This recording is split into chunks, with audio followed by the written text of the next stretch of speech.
Hi, I'm Holly, I'm a writer, and I owe you an apology because I finished the first draft of my current book and I didn't film it. Basically, if you don't know, I'm writing a book. It's called Buried Under My Rose Garden, and I've been literally filming myself talking about the process and then also showing the actual process itself. So I intended to do a video where I was like, and this is what I think I'm gonna do for the ending, and this is how I'm feeling, and then filming myself film, the actual like a time lapse, I guess, of me doing it. And then I didn't do that. I didn't because I didn't know that I was going to be finishing my book. Basically, I went in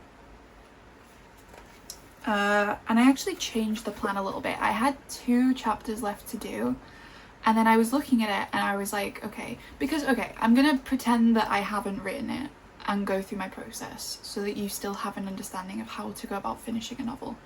And then I'm going to do a little wrap up with my thoughts afterwards. My hands are really dry, but I can't be bothered moisturising them, so sorry, they feel really weird. But basically on the 26th I finished it, which is kind of crazy, because on the 25th, as I said, I decided basically, like, there were 2 chapters left, but I was looking at them and I was like, I don't know about that. I don't know how I feel about that being 2 chapters. Like, that feels like it would be more impactful if it was 1 chapter. Like, I feel like the vibe should be very much one of closure, but also only closure in okay, how did I put this? Because on the 26th, when I finished it, I went and got a blood test, like my 5th of the year, and then I said, trying to get this book done before my excitement explodes. Have condensed the final 2 chapters, only 1 left. And I literally was like, okay, so I have potentially up to like 8,000 words left to write, right? I don't know where I was going, like I wasn't sure, and the finished count is about 71,000, I think.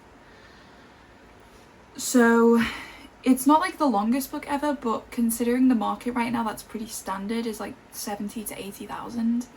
And I have some work that I want to do, especially on like the first 2 chapters. I'll get to a little thing about that in a minute, because that's kind of like a wrap-up thought. But I had like 8,000 words that I was willing to give myself to get to about 75,000 as a sort of maximum, so that I would have room to play around with adding stuff in like later drafts. That didn't end up happening. I got to the 70k area and I just finished it. Literally, like, I was on a roll. I wrote 4,182 words. The day before, I'd written 4,100 words. And I think essentially that kind of sums up the mindset that I was in, of just like so like extremely focused on this book that I wrote like 2 chapters in like 2 days, and that those 2 chapters like finished the book. So it really was like a spur of the moment thing. Both of my parents were in the house when I finished, so I didn't even like, afterwards I was like, well, I can't really do a video because I have to, like, it just wasn't gonna work. So that's kind of why. The way that I went into this, I actually said, yeah, I need to add more revisions. Rewrote the ending a little bit because I wanted it to be what I wanted. Like in my head, like I had a very specific image. The way that I've described it, I don't know how I documented this, but I remember somewhere, it might have been on a TikTok, I managed to get it, I would say, like, basically going into it, you know, you do outline. If you've watched the other videos on this series, you'll know how I outline, but you do an outline, and I think that there are some chapters that you know right away, like you don't really have to think about them. For me, that's usually the first chapter, the last chapter, depending on certain things, or like the middle of the book. Like I know the big points, the big moments in the story. And for me, I need to moisturize my hands because they're really, sorry, that's like actually terrible. But like I think I went over this in the midpoint video that I just did like a little bit ago, where I talk about how like the midpoint is a pretty big point in terms of like the story, because you have, you know, you've already got half of the stuff out of the way, but you've still got half to go. So it's a really big point to hit. But for your reader, you know, you want to do something that's going to keep them turning. You can't just be doing the same exact thing for the whole novel, because then they're going to be like, well, why am I still reading? Like, this could have been wrapped up with only half of the words. And so you have like an idea of the midpoint and what's going to change from that point. So I had that in my head very clearly, like that was like the instant thing that I thought of. I personally, like, I know that I like to begin my books with not necessarily like everything is normal and fine, but I like to start it with a way of like you being able to meet the characters of this novel and get to know the sort of vibe of them a little bit before things really go wrong with them. Or, you know, for you to be able to really enjoy the vibe and then it gets into the story more deeply. That's not always true. Sometimes there are just examples where it feels very fillery when you do that. But in the case of like this book, for example, where she's a pop star, the first chapter basically, it does start with a plot point, but it starts with a plot point that gives you a very slow build into this idea that other things are coming and that it's related to this, and that you know her reaction to this, so you know that it's going to be a bad reaction that she has to what comes next. But then you've also, there was specifically one of the notes that I had for the final chapter was that I wanted, before it was condensed into two actually, so it was the like on the outline it was the penultimate chapter. Basically that was that I wanted it to be her last concert, or maybe I did that as the last chapter. I think that might be why I didn't like it. I've still not changed it, but I don't want to go on and check because it doesn't really matter. But I think the last chapter was like, it was a concert and it was specifically designed to show the change in hair from the very end to the very beginning of the tour, because you see both of the first shows, not in extreme detail, but enough that you're able to get an image of her before and after that you can be like, oh, so there is a difference. That to me was why I didn't feel that that was like a whole chapter because I didn't want to just write like a show. I felt like I could do it a lot more. Well, there are a few reasons. Yes, it would have been a very inflated word count, I think, for the purpose of what that was supposed to show, but I also just think that it would have been a bit boring. Like, the shows that I've done with this, they're scattered in and you don't really get that much of them. And when you do, they're designed to give you an idea of the kind of music that she sings and how she performs it, so that you know what kind of artist she is. They're not really, you know, and the lyrics that I choose, like, are specifically the ones that fit. You know, I give away a little bit of information at a time. I give away a little bit of, like, her mindset, and you get to peer into it through these lyrics a little bit at a time. The final show, I have her sing a song from the new album. The reader already knows it, but it's performed in a very different way than it would be performed usually. It's kind of stripped back. And so I show a little bit more of it. I show a few of the lyrics. I imbue it with the stuff that's going on. I can't really speak about that without spoilers. There's like a thing that I could say that would be very specific, but I'm not going to. But basically it's like, you know, you have this very specific ending in mind where something happens and it gives closure, a very definitive kind of closure. But then there's the other side of the ending, which is why I had to rewrite it, okay? Because my image was very vague, but it was like that idea of closure but no closure. So the story is like at an end, but not for the character specifically. And so the show is designed to do that. And I think that's why I wanted it to be the last one, is to show the difference in her as a person, so that you can kind of see that this is something that's gonna, you know, this whole like procession of events that's happened throughout the book, it's stuff that's gonna stay with her, and it's like obvious because it's having an impact on like her career right now. I decided to change that up a little bit. I actually like, there was a process that I had a few chapters ago where I was like, actually maybe it'd be more interesting if, and I'm not gonna say it what, because again it's kind of a spoiler, but I figured that there was more of a sense of isolation if her sort of interior feelings didn't really show on the exterior as much as they felt like they show. And again, this is also partly because of like the inspiration for it. I think that a lot of it is based on my personal experiences with mental health and how they manifest for me. It is a little different, but there are aspects that are similar. And I think sometimes, I said this to my mum the other day, I will be having like the worst day of my life. I will be so stressed and I'll be sat there and I'll just be like, no one will know. People look at me and they literally have no idea how stressed I am, and they think that I'm fine. Meanwhile, I'm like on the verge of actually losing it. Already like most of the way there. I'm like this close to getting up and walking home. And it sometimes I feel like the world feels like it's ending to you when you have mental illness. But at the end of the day, it is all in your head. Not in the sense that it's not real or important or very harmful, but in the sense that like it's not always something that presents on your body.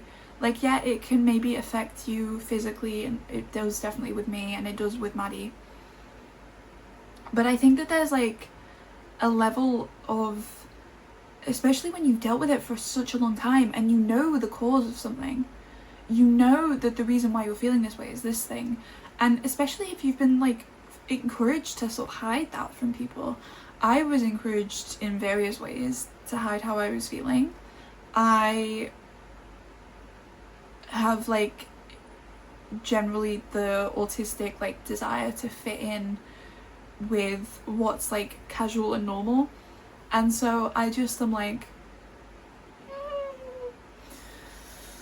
going through it like in silence. And it's just like, of course she would be like that. Like, she literally is forcing itself back in, right? Like, all of these things coming out there, she's like, no, not dealing with that, not right now, later.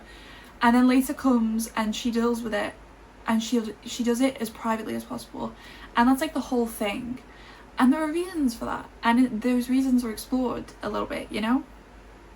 But I think that for me, it felt like so much more isolating for her, and so much more almost like a punishment, almost like a self-punishment, for her to choose to do something destructive because she thought it was what was best, or because she felt like she had to, or simply because she doesn't like have a real understanding of how expressive she actually is when it comes to showing her distress in certain situations.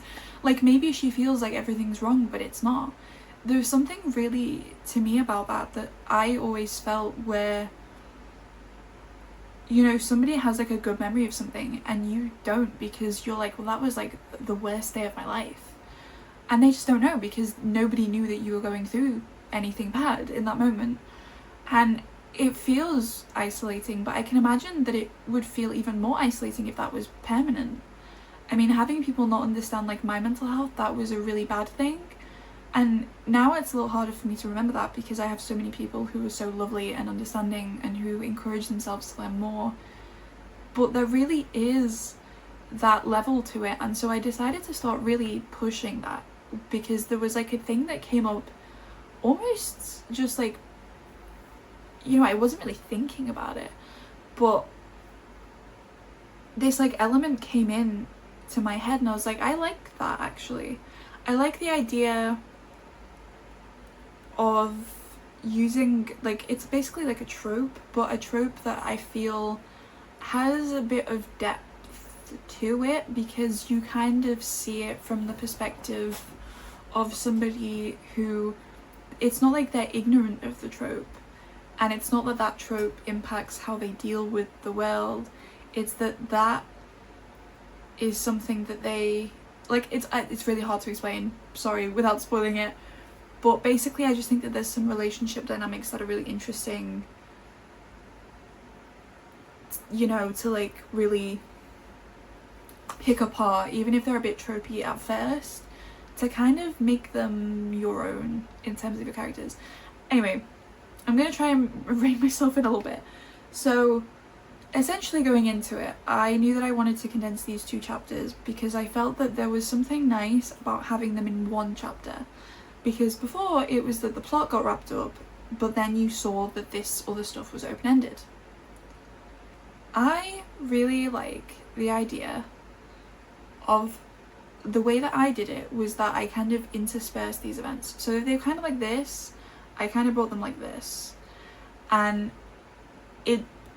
I'm like, it's not the best ever, it's a first draft, it's allowed to be rough, but I feel like I got the blocking of it the way that I wanted it. And I did rewrite it. I think I removed like 300 words or something, because I was like, this bit I'm okay with, like this is fine. This bit, I don't like how that ends, like it feels clunky. Because it is sometimes clunky to end a book. I know that a lot of people are watching this, probably people who don't know how to end a book. The way that I went with it was that I concluded the plot by, because there's this one specific plot thread, right?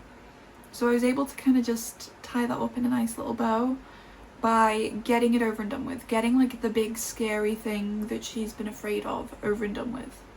But I think that the like additional stuff that happens after, I think it must only be like 100 or something words. I realised it was going on too long and I was like, no, it would work better if you get this really hard closure and then it's just no. And it worked better that way. Sometimes I think with endings, what you have to think about is, how do you want the stuff going on around the characters to go, and how do you want the stuff going on inside the characters to go? An example of this that I would say is really good is The Bell Jar by Sylvia Plath. I spoke about this in the beginnings, it's also really good at the endings. The ending of The Bell Jar by Sylvia Plath is literally this main character who's in an institution being treated for mental health, walking to a meeting where she's going to learn whether or not she is going to be allowed to leave because she's like fixed, right? And that's like a really good one because you don't know, but there's like hope, and there's this sort of weight to that like decision just hanging there. And that's interesting to me, given like the topic and the imagery of like this bell jar that sort of hangs over it ready to fall at any minute. That's really interesting. Another ending that I really have liked, there are a few. I guess what's an ending that doesn't end like that? I guess The Hunger Games would be a good one. The end of the Hunger Games trilogy with... Because here's the thing as well, if you're writing more than one book, The Hunger Games is a really great example of this, because the end of the first book wraps up really well. I did the same thing with Formation Lab. You can read that book as a standalone, and there's this sort of rivalry that you think, well, I want to see more of that, and that's the second book. But there's also, you know, like, there is the option for you to just not pick up the second book if you don't want to. The Hunger Games does the same thing. I think most good books do that. The further that you get into a series, the less I think that matters, because you're committed to reading the series at that point. And so leaving it on a cliffhanger, it's like, you know what, yeah, leave me that foul, but do it. But when you're writing like the first book in any series, I would say, even if you have like other books that are really successful, it's really nice, just in case this is the first one people read, to give it a wrapped up option. So for the Hunger Games, they win, they go home, and there's that thing of like, you did something and the Capitol's not gonna forget it, and there's like memorings of rebellion and stuff. So the Hunger Games ends, like the first book ends, and it's, you've got that closure, but there's also the option for more, there's also the intrigue of more. That is what really works, I think, especially if you have a series. But you can also just do that generally, like you can leave stuff up to reader speculation, or you can just wrap everything up. You can be like, yeah, and this person is the one who was responsible for this, and these characters do this, and they felt this way about it. And I think that's really nice, especially if it's a standalone. I think that it can be especially nice to have that, because you then just feel completely satisfied. My book, I didn't want it to be like that. My book, I put you right in the head of the protagonist, and so you feel what the protagonist feels, and she feels simultaneously like a door has been closed, but there is a big gaping hole in the wall and she can't fill it in. And so, you know, there's this like duality of the plot being finished but her story not being, and you can get satisfaction putting the book down, but she can't, and you kind of feel that even while you feel satisfied. And again, this is a first draft, and I'm talking about it obviously as if this is some kind of literary masterpiece, but that is like what I was aiming to do, and I feel like I did that. It felt very frenzied up until that moment, and then I was like, I am not going to write the end until I feel like this is done in a way that like actually represents the way that I had imagined. And for me, the reason why that was so easy to decide was because it just made sense. It made sense that, you know, something's been building, the tension in that area has been rising, it has to be dealt with. You can't just ignore it, because then the reader gets nothing. And so, but rather than it being like, this is the thing, okay, the tension rises, you expect one thing, and that thing happens, but that's not where the tension pops, right? The tension pops at a different moment beforehand, where you see her success on the show with the tour. It's the final show of the tour. She's come a long way from where she was at the beginning, at the start of the book. And then she does something, and it's not necessarily reckless or stupid, but also it kind of is. Like, it's something that she's clearly thought out, but it's a sign that she's maybe gone too far, that maybe this has gone on too long, that she really just needs psychiatric help. And, you know, you have that, and that's where the tension sort of comes out, because there's this act that's very, and again, it's a first draft, it might not have that explosion that's necessary yet, but that is like the intended scene. And then the thing that happens that you thought was going to be that big moment, that's kind of nothing. It's kind of like she's put a mask on and there's just no emotion slipping through, and she's playing the part perfectly. And then you think that maybe that might be true, maybe she's put this behind her, and then you get to see how she really feels a little bit. And even that, I don't think that that's a huge spoiler, but it's this idea that the tension goes somewhere, but it doesn't go necessarily where you think. It doesn't necessarily end in the way that you might imagine, in the way that you might be afraid that it's gonna go. Kind of like if you were reading Crime and Punishment, and you're reading this book about this guy who kills someone, and then it's just like, oh my god, this whole time. And then you think maybe that the book is going to be building to him getting like arrested or something, right? I feel like it's that sort of situation where the stuff that happens isn't necessarily less important than the outcome itself. In fact, the stuff that happens is the point of the book, and the outcome, it's not really meant to be like this, you know, President Snow causing all of this harm to people, therefore he gets killed for it. It's not that kind of ending where the thing that's been slowly rising, you know, this idea of a rebellion and of getting him out and then him finally being gone for good. It's not like there's that sort of progression to this thing. There is a progression and then the thing happens or it doesn't. And it's not even the point. Because the point is the thing that you weren't really paying attention to. The thing that you weren't really expecting to happen. I'm kind of going in circles, but that's kind of the vibe that I was going for, was this idea of an open-ended closure situation. Very complicated to explain, but I feel like I did that.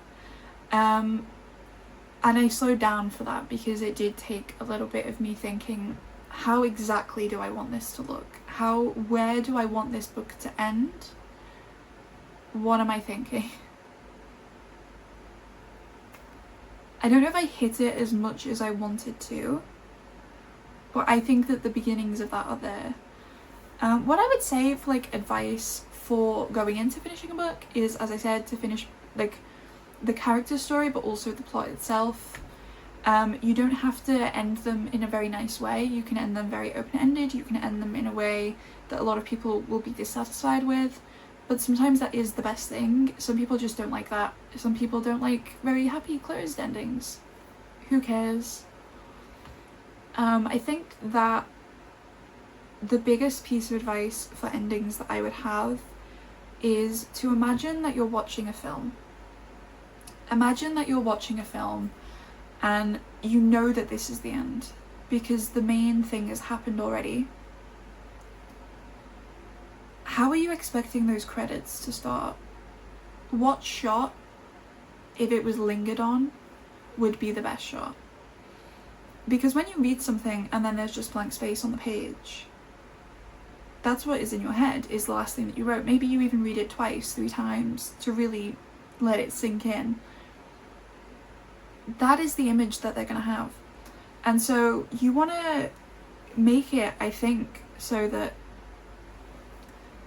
you know, you have this like crystal clear image. I saw this thread where somebody wrote something without being a reader, and it was the most non-reader writing that I'd ever seen, where they described every single detail to the point where it felt like the scene lasted for about 5 hours and it was like a page and I couldn't even get through it. You don't need to do that. You can just be like, oh, in a car, because people know what a car looks like. If they have a house that they've, you know, been in like before in this novel and you've described it, even if like, again, describing a house, you don't have to be like, and the walls were this shade of this colour, and there was this kind of sofa, and this kind of flooring, and there was a rug, and there was a television, and like, you don't need to go into all of those details. All you have to do is make it clear that this is like the general vibe of the place that they're in. This is kind of like the colour scheme, if that's relevant. And then you go into that scene just with like and this is where this character is. And they do this with their body, and maybe they say something. It literally is that simple. Like, I don't know how else to explain it. I'm trying to find a book within reach that I finished that I won't have to spoil myself on to talk about. What's the last bit of A Christmas Carol? That's a really famous old story that everybody knows, basically.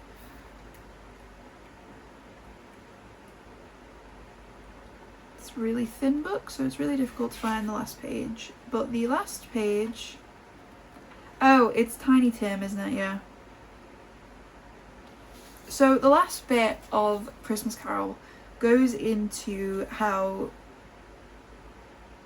he got better as a person and that he stayed that way, and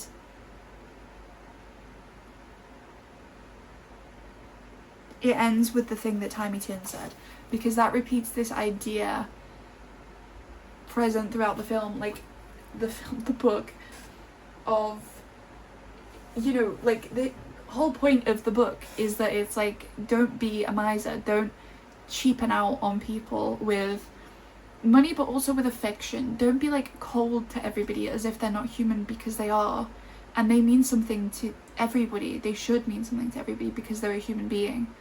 And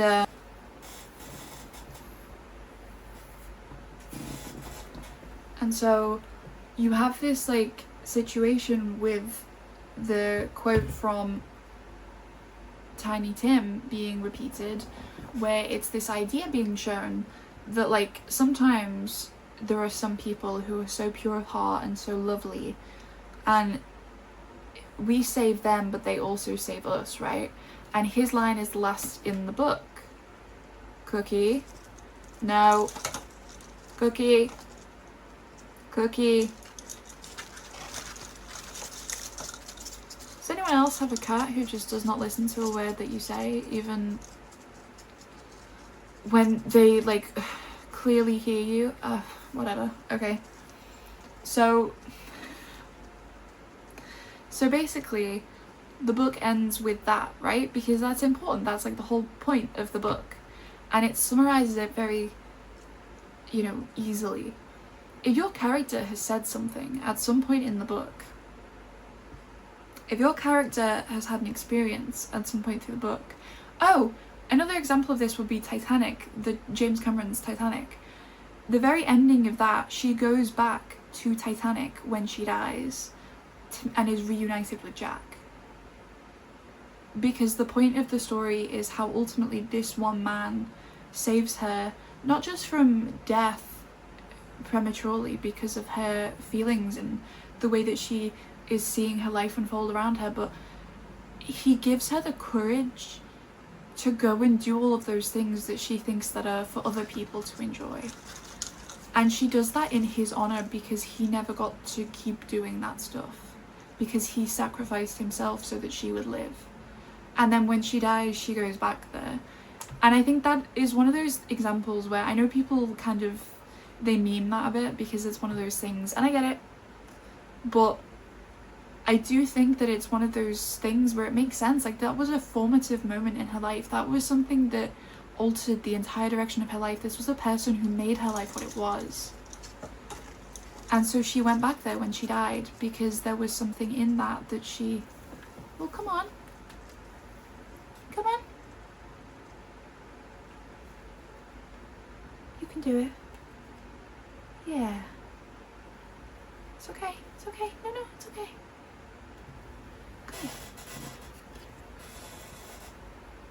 Okay, let me put my legs like this and then you can sit like you do usually. There you go. Sorry. She's simultaneously really clever and also really dumb. So she can understand how to get onto my lap and into my bed, but she cannot understand for the life of her that me sitting away from my desk is the exact same thing as when I'm sitting right next to it. Yeah, hello. But basically, I think that an ending, you know, it can be a remembrance of the past that summarizes the way that you want things to go. It could be a scene that directly reflects the very beginning, which was what I was originally going to do, but I think that it works better the way that I've done it than the way that I had planned to do it, because it just didn't fit for this book. Because that would have been too, not on the nose, but it would have been too drawn out, and it would have been too much, and you would have been like, yeah, we get the point, I just want it to be over now. And so I feel like sometimes, you know, repeating an older scene, it works best if it's like 4 lines or something like that, like a paragraph or 2, depending on obviously if there's speech, that adds more. But I think that, like, if you were to have a conversation between a group of friends, be the opening, and that group of friends is the same at the end of the story, like for example the Lord of the Rings, you could argue that a lot of that is about Sam and Frodo and their relationship, and you could if the story was a little different from what it was, and the idea of the, you know, why it ends the way that it does was different, you could have it be that Sam and Frodo talk at the beginning and therefore they talk at the end. You could have like a thing of the secret history where it could open with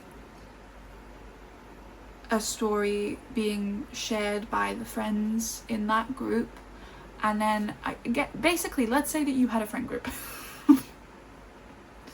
Let's say that you had a friend group and one of those people was the narrator. You show that friend group having a conversation to begin the story. You could either show them being the same people that they were afterwards, or you could show the characters being really at odds with each other at the end.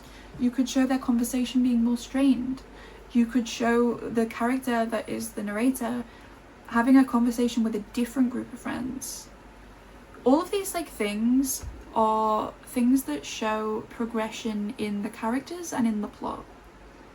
And ultimately they're things which I think, you know, when done well and very, again, brief, you don't need it to be like 10 pages of just a conversation. It really can work well to like show the change. I'm trying to think, I guess a good example would maybe be Narnia. How in Narnia they go through the wardrobe, find Narnia, they live there for like 15 years or something, and then they go back home and they're children again. You know, like the idea of them coming back and all of what they just went through not happened. You know, it never happened to the people outside, and so they're still the same people that they were, but they're different. And so you get that sort of full circle situation, you know? I think that that is basically how I like to approach crafting an ending, is to decide whether or not I want it to be a full circle moment. Do I want the first scene to be like the last? Do I want every thread tightened up, or do I want to leave some open? Is that because there's something coming in another book that's going to be like based off of this same content, or is it because I just want it to be up for interpretation? I'm going to talk now a little bit about things that you can do after you finish the book, and then what I specifically have learned and what I'm doing now that I finished that first draft. So first of all, don't touch it. Don't even read it. Okay, I know that you might want to step away. The better, I think it's something that if you were to ask most successful writers, they would say that they probably take weeks to months before they look at a manuscript. With the way that it works in the modern age, that's not always going to be possible because of how publishing works. But if you aren't, you know, on an actual publishing contract working at a specific time frame, if this is your first book, this video series has been dedicated especially to those who are writing first books and have no experience. Take a break. Please take a break. You can still write during that. Something I tend to do between breaks with one book or another is I plan out a book. It doesn't matter which one. It could be one that I literally have no intention of doing. I think at some point I'm gonna write the outline and stuff for my next book, which I've called Project Actress. I do have a name for it, but if I'm being completely honest, I think the name kind of sucks. So I don't want to keep it being that cool. Like, that's not...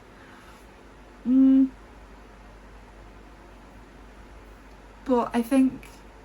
Sorry, I'm sure you can't see her, but she is sitting on my lap now. In a really awkward place. But basically, I need to do some other stuff. Do you want to go? Is that what you're doing? Yeah, okay. Basically, I have job stuff to be doing. I need to find a job because I need money. I would really like to get more reading done. I've not fallen behind in reading, so to speak. It's March, like the 2nd, and I've read, I think, 12 books. And I'm listening to an audiobook of Peter Pan because I just have never brought myself to read Peter Pan.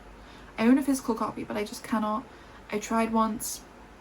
And then I'm also reading Jane Eyre, which I'm enjoying, so that's 2 more books. So it's not like I'm behind anything, you know. I only have to read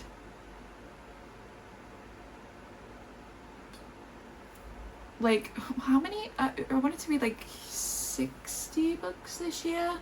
So if I read 2 books a month plus, was it 48? No, because yeah, was I reading 50 books this year? I think minimum of 50, aiming for like 60. So I'm already on track to do that. Like, you know, like a lot on track.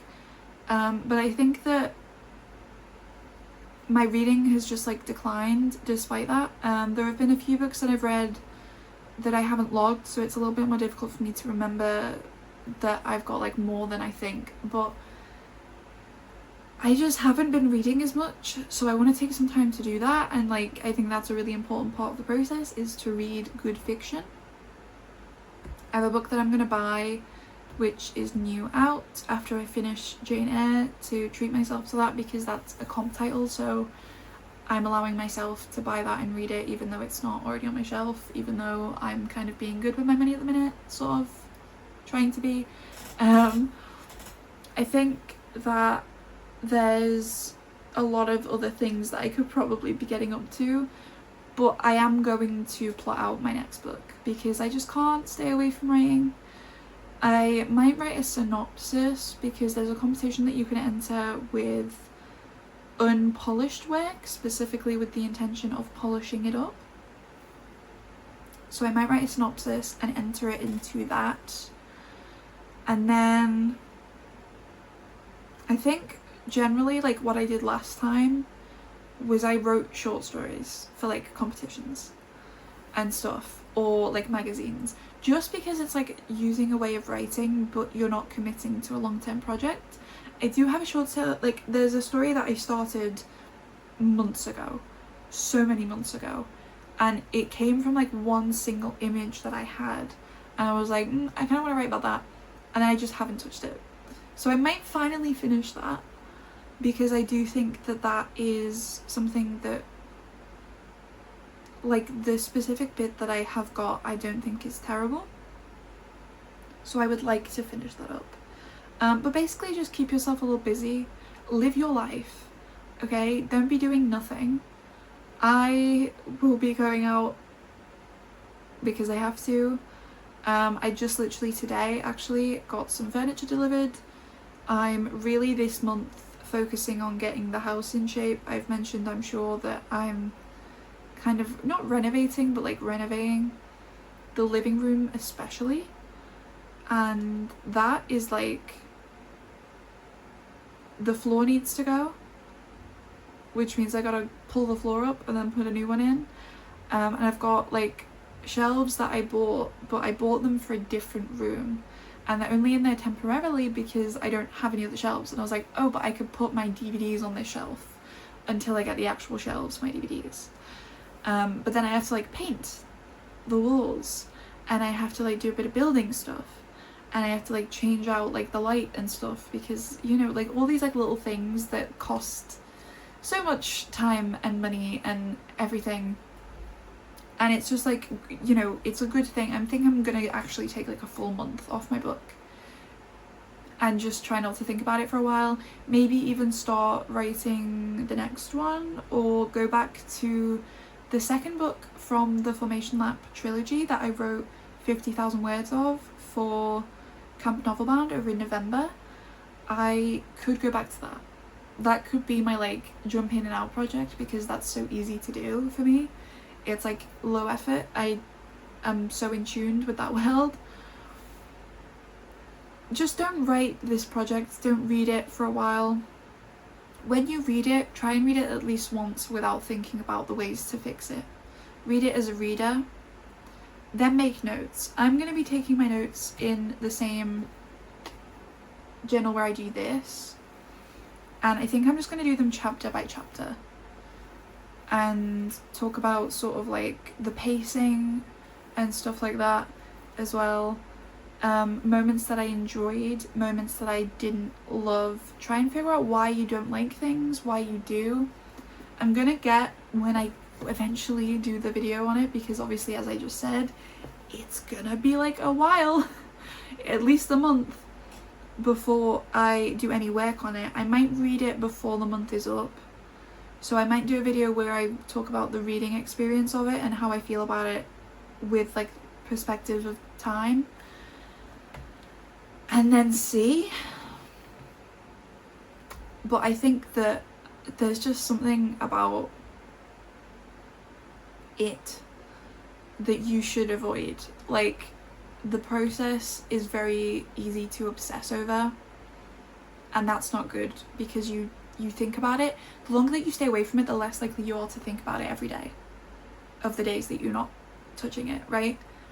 And that's good. That's really good, because it means that you're looking at it with fresher eyes. My biggest regret with Formation Lab is that I created a version of it that wasn't, it's not that it wasn't reflective of my abilities at the time, and so I don't regret it as much as I could have. I know that there are some people who definitely query way before that early, like honestly, before they're like even close to being ready to query it. Mine was a story that people had read and enjoyed. I rewrote it. I changed the writing itself because I had grown as a writer, so even though the story itself was the same, the writing, like on a line level, became better. But stuff like that is partially from taking time away. And I, in the sort of time between those two ventures, started and finished a draft of a science fantasy novel, and then it was supposed to be a romance, but there's not really any romance in it, but a fantasy historical vampire novel. And I think that like when you push yourself to write in a different genre, you grow as a writer a little faster than if you were just writing the same thing over and over again. So honestly, go crazy. Write as many things as you can. Get all of that like little writing experience that you maybe don't have the time for. Maybe watch a few writing classes just generally and like do exercises from them on YouTube. There's loads. I feel like that stuff is great. Also, as I said, yeah, read a lot. When you're reading, read as a writer, read with your like brain switched on. Think very clearly about how they do things. Read books that are similar to your book, but at the same time, don't think about your book. I personally haven't really, it's not that I've not thought about it, because I actually have somebody who's alpha reading for me, because she's a friend of mine who wanted to read it. I have my other friend who's on the podcast who's going to read it when she's not as busy, because she's so busy right now. And then I'm going to read hers as well. We already had agreed that like when we started writing them, basically, we literally have so many conversations, me and my friends, about my books. So it makes sense that they, they're going to read them and I'm going to think about them reading them. But that's not me thinking about the book itself as much. And even then, I'm trying to kind of separate and be like, no, don't do these things now. Don't edit them now. Because that's really bad for you. But it just, give it breathing room. Let it sit. Let yourself forget the lines that you wrote, and then go back to it with a clean slate to sort of make your notes on, and treat it like it's somebody else's book a little bit, which is never going to be fully possible. But I do believe that the longer you go away from something, the more that you look at it and you're like, okay. And it's especially true if it's your first book. You're going to improve a lot. Just like from the writing of the first book to the editing of the first book, so much progress, insane. Like, my progress from the first year was ridiculous, and I just truly believe that the more space you give yourself, the more that you engage in other things, the better that your writing will be by the end of it and by the time that you come back. I had a few thoughts though, reflections. The first is that because I made a TikTok on this, so I'm not going to talk too much, but I do feel that I did a good job.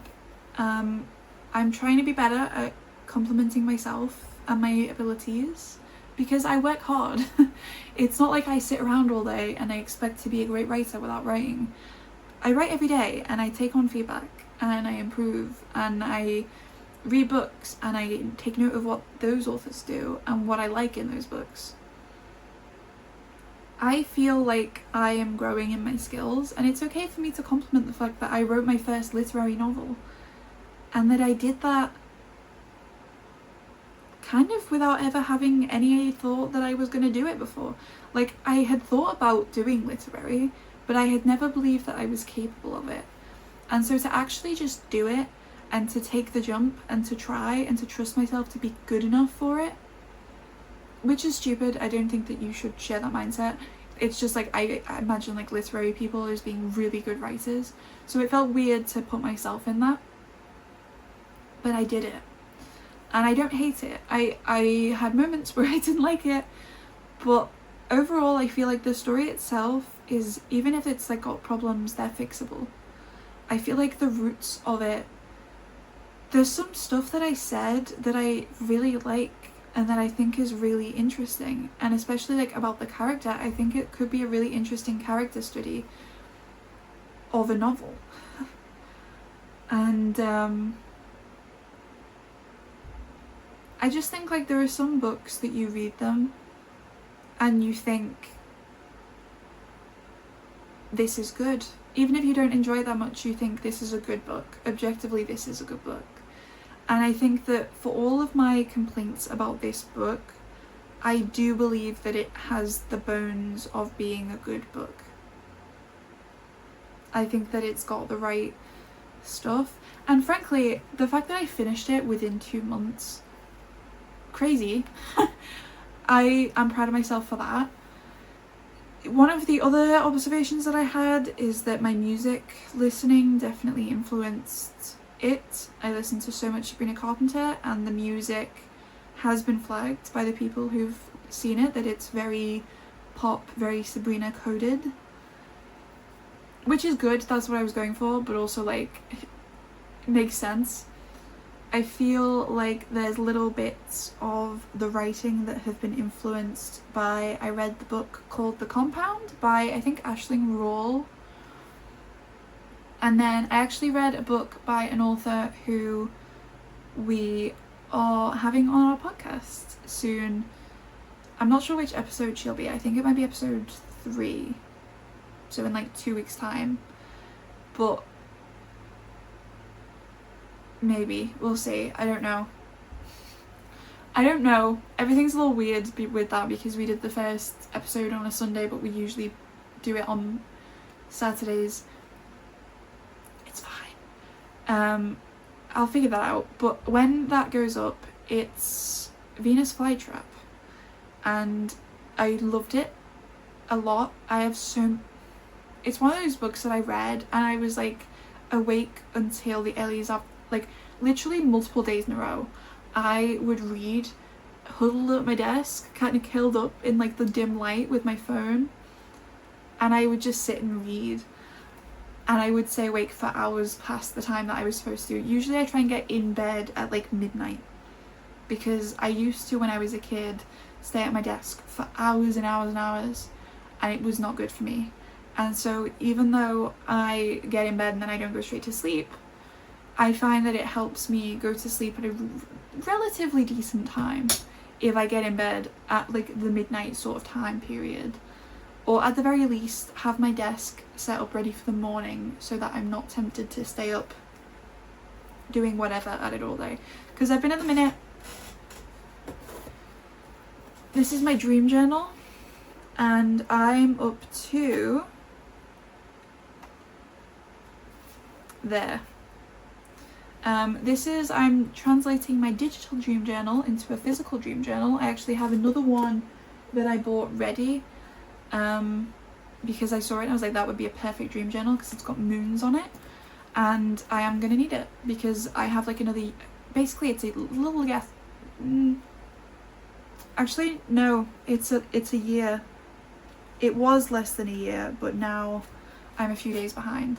But I do like 10 a day every night here at my desk, usually while a film plays in the background, and I kind of look up and down, and the reason why I did that is because the Notes app dream journal that I made for myself,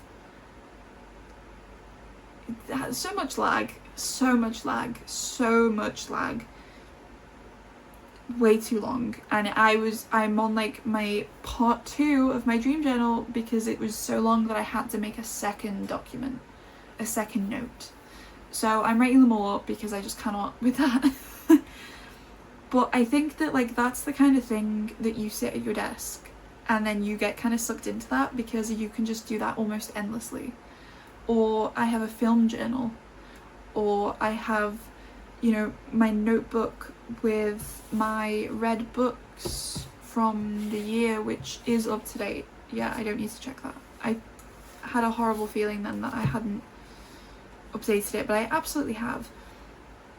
All of these like things, these ideas, right, are based on, frankly, like ways of being creative for me. Writing something down in a physical notebook is reminiscent of the feeling of writing a short story or something physically by hand. You know, like, I can't do that all the time. My hand had a bit of a spell for like 2 days this week where it was really painful. It was painful for more than 2 days, but it was unusable for 2 days. So I wrote like 4 journal entries and then I wrote nothing. I was like, I'm gonna let it rest because I do have an actual problem with my hand when it comes to that. But like, otherwise it feels the same to me as like writing a novel, as like planning a novel by hand and then transferring notes to a computer. It feels the same as sitting and reading a book physically or on my phone in my chair like a human being, rather than curled up in bed like something that just crawled out of nowhere to just take a peek at the world and then go back in. Like, there's something very important about that, and I think that that is something that you should be doing when your novels have been written and you're waiting to edit them. Okay? Go and be a human being. Sit at your desk, even if you have one, obviously, but like, you know, sit at your desk, sit on the sofa, sit at a table, or go outside and do stuff. Don't just sit around in bed or, you know, whatever, doing nothing just because you finished writing. Take the time to celebrate living and doing like the other little things that you do. For me, as I said, that's my dream journal, it's my reading, it's sometimes playing games. I've been getting back into, there's this one specific Roblox game that I'm really good at and that's really annoyingly good for a Roblox game, and I kind of wish that there was a game that wasn't Roblox so I could play against like adults, which to be fair I think I might be playing against adults because I don't know that many children that would be interested in this game. But also I would like to be playing against a game that doesn't feel like it's built on a children's website, at least, because that's kind of what Roblox is. But I play games. I have been going outside. I've been feeling a bit rotten this like 2 weeks, give or take. I've got a cold, so honestly the next video you're probably gonna hear me either sniffling or I'm gonna have a sore throat. I already do, but it's gonna, you know,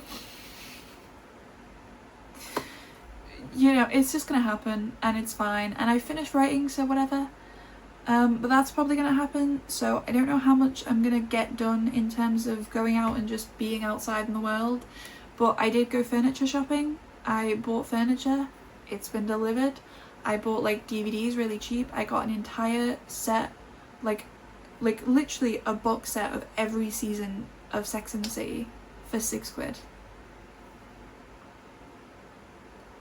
Amazing. And then you have like other stuff that you can do. I personally don't tend to go to cafes right now. I've spoken a little bit about that. I'm working on it. But, you know, go out, get some fresh air, have a walk, do some exercise. And I think another thing to think about is to spend time with people. Especially if you struggle with writing dialogue. I might do a video talking about dialogue, but we do also have a podcast episode about it, which I'll link the podcast. You can go have a look. But I think that there is a lot to be said about if you're struggling with writing characters interacting with each other, if you're struggling with writing descriptions, go places, look at the room, try and describe them, have conversations, go and push yourself to feel a little bit of a hammering in your heart, you know, because you've got like a rush of adrenaline from something. I get that when I play video games. I get really into it. I'm like the kind of person, unfortunately, I would never say this to a person's face, okay, because I'm not like a mean person, but I do get caught up in the like very salty sort of like, what's wrong with you? When somebody on my team messes up, or like the go to hell. Like honestly, when somebody kills me, which like I'm like, it's again, I would never say that to their face because I don't believe that. And I had a teammate who literally was being so bad, and then they were like, I'm so sorry, I'm really bad at this, and I was like, oh no, it's okay, because I immediately was like, I'm sorry. You don't deserve that, which is my immediate reaction a lot of the time. If I say something mean, I did that once to my cat when I was dealing with grief and I was very overwhelmed and he was begging for attention. I kind of snapped at him, and well, I didn't actually snap at him, but I kind of pushed him away. I was like, no. And then I was like, actually, this isn't your fault, come here. And he made me feel better. He did that because that's what happens when you let people in. So go let people into your life, even if you have to get a little snappy, you know, feel that emotion. That's something that you can channel into your work when you edit. And trust me, depending on the kind of writer that you are, you're possibly going to really hate like the whole, I don't know, personally I love drafting. I love just freely drafting. It's part of the reason why I like to edit by rewriting the same exact thing immediately below itself and then erasing the old stuff when I've like edited it, because I physically cannot look at like a big block of text and just jump into it. I have to have blank space. My brain does not like it. Editing is so much easier when I do that, but even then it's like, it's still kind of intimidating sometimes because my brain just doesn't, it gets so overwhelmed with so many words, and it's like, so you may be the same. We'll get to that. But different people are different. You may also really like it. If you hated drafting, you may love editing, or you may hate all of it but still love the act of creation. That's fine. None is more valid than the other. I just want to warn you now that there is a chance that you're going to hate editing. So, you know, maybe make the most of not being in that space, just in case, because you're going to maybe wish that you were in the time off from writing when you were back doing it. In my case, it will be every day. I always feel that way. I love writing. I wish I can get back into writing, but then when I do it for a few days, my brain gets a bit like, which is why I take one day off a week, because it gives me a day to just like catch up, and the way that I catch up is usually to do nothing, because it just allows my brain to not be so focused on like getting a word count done, which again, I'm not like, I don't tend to push that. I don't actually set a daily word count. I just set like a word count and then aim for that many a day if I have it in me. Which is also, you know, if you're coming up to the end of your novel and you're a little scared about it, don't worry if you slow down, don't worry if you speed up. Both are normal. It is normal to feel apprehensive about finishing something and to not know how to finish it. It's normal to want to speed it up and get it over the, like, you know, the final hurdle finally, and then write the end. Both are fine. It is a first draft for a reason. It doesn't have to be perfect. don't stress yourself out too much about it. And I guess that's like the big thing that I've learned with this book, is that I haven't had the deadlines for myself. I haven't put as much pressure on myself. I've been writing it down physically, and as well as writing the word count, I write down if I was struggling, why I was struggling. Did I have a headache? Did I have like a cold that made me not able to think straight? Did I have a lot on that day? Did I just not have time? And so rather than just writing down a number of how many words I wrote and being able to look back on it in shame and think, oh, I didn't write anything, I'm able to go, well, I didn't write anything, but I didn't write anything because I spent the day with my friend who I haven't seen in a while and who I love very dearly, and I'm so grateful to have come over and visit me and talk and just have fun together. I think that maybe that's not such useful advice to give now if you're at the end of the book, or if you've even finished it and you're wondering what to do. But when it comes to writing a book, really you should be enjoying the process and being very gracious with yourself when you don't conform to this ideal of a writer who sits down every day and is so disciplined that they write like 4,000 words a day, because that's just not reasonable to expect of yourself. Even if that is something you're capable of doing, to expect it, you should never expect. You should only ever hope, if things go well, that that is what you achieve. And if they don't, you did something, you made progress, and that's great. So I'm gonna leave that there. I think I've probably been talking for a really long time, so I'm gonna leave it, and hopefully I will see you soon. I think I'm gonna do, as soon as I like, things are kind of crazy right now because I'm in like the throes of my dad moving out.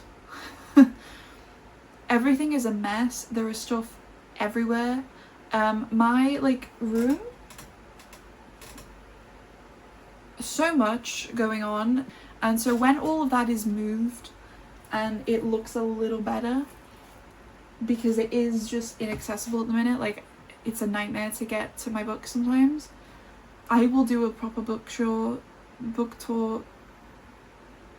a bookshelf tour in depth, because I've never done one of those, and I have like 400 books, give or take, so it might be fun. And I also think I'm gonna do soon some classics that I really like, and I think one of the videos that I would really like to do,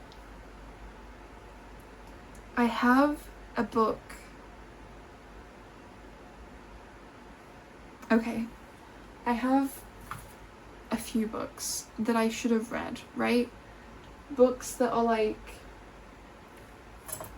literally books that I want to read, but I think they're necessary to my education, which I'm aiming to resume this autumn.